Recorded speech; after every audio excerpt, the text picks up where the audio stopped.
اللہ کے نبی نے فرمایا کہ خدا اپنے بندے سے 70 ماہوں سے زیادہ محبت فرماتا ہے۔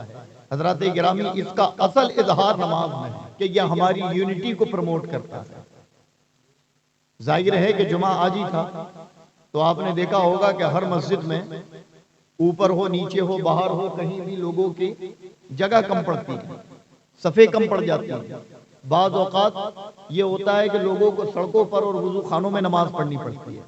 یہ دیکھا ہے نا، جمعہ کے دن پورے ہندوستان کا یہ حال ہے۔ ہمارے ہاں بھی یہ کہ پوری مسجدیں بھر جاتی ہیں۔ تو جب جمعہ کے دن ہم محض ہفتے میں ایک دن نماز پڑھ کر مسجدوں سے جب نکلتے ہیں اور جیسے ہی باہر ہوتے ہیں تو آپ نے غور کیا ہوگا کہ ہر گلی محلے میں سڑکوں پر ہم نظر آتے ہیں، ہم نظر آتے ہیں۔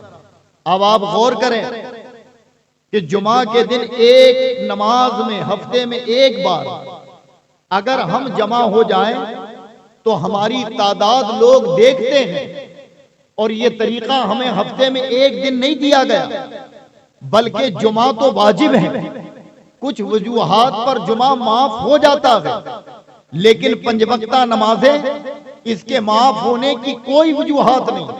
آپ بیمار ہو تب بھی پڑھنی ہے، مسافر ہو تب بھی پڑھنا ہے، آپ اتنے لاجر ہو کہ کھڑے نہیں ہو سکتے تو کسی کا سہارا لے کر کھڑے ہو کر پڑھنا ہے، یعنی نماز معاف ہونے کی کوئی صورت نہیں۔ تو آپ بتاؤ کہ جمعہ کے دن اگر ہم جمع ہوں تو ہماری تعداد کا حال یہ ہے، اگر یہی مسلمان 5 وقتہ نمازوں میں ایسے جمع ہو جائے تو پھر بتائیں کہ اس کی یونٹی، اس کی ہیبت اور اس کی تعداد کا جو مظاہرہ آج ہم طرح طرح کے جتن کر کرنا چاہتے ہیں، یہ کرنے کی ضرورت نہیں۔ دن میں 5 مرتبہ ہمارا پردرشن ہوگا۔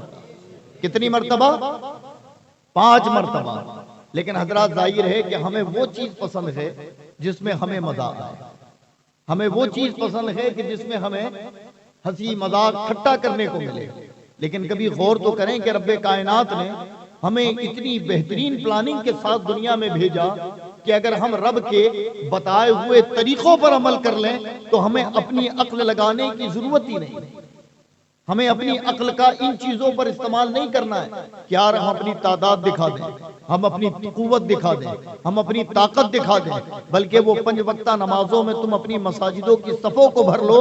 ایک سال میں ایک بار تم جلوس کے ذریعے اپنی تعداد نہیں بتاؤ گے، دن میں 5 مرتبہ تم اپنی تعداد کا مظاہرہ کر سکتے ہو۔ اور پھر حضرات نمازی کے چہرے پر نور ہوتا ہے جو کہ کسی کے دل میں ہیبت پیدا کرنے کا کام کرتا ہے، اور جو بے نمازی ہے تو ظاہر ہے کہ چہرے پر نحوست ہوتی ہے، اور نحوست جو ہے وہ ہیبت کو ختم کر دیتا ہے۔ تو نماز کا ایک سب سے بڑا فائدہ یہ کہ جہاں دینی فائدہ ہے وہاں دنیاوی فائدہ بھی نماز سے ہمیں رب کائنات عطا کر رہا ہے۔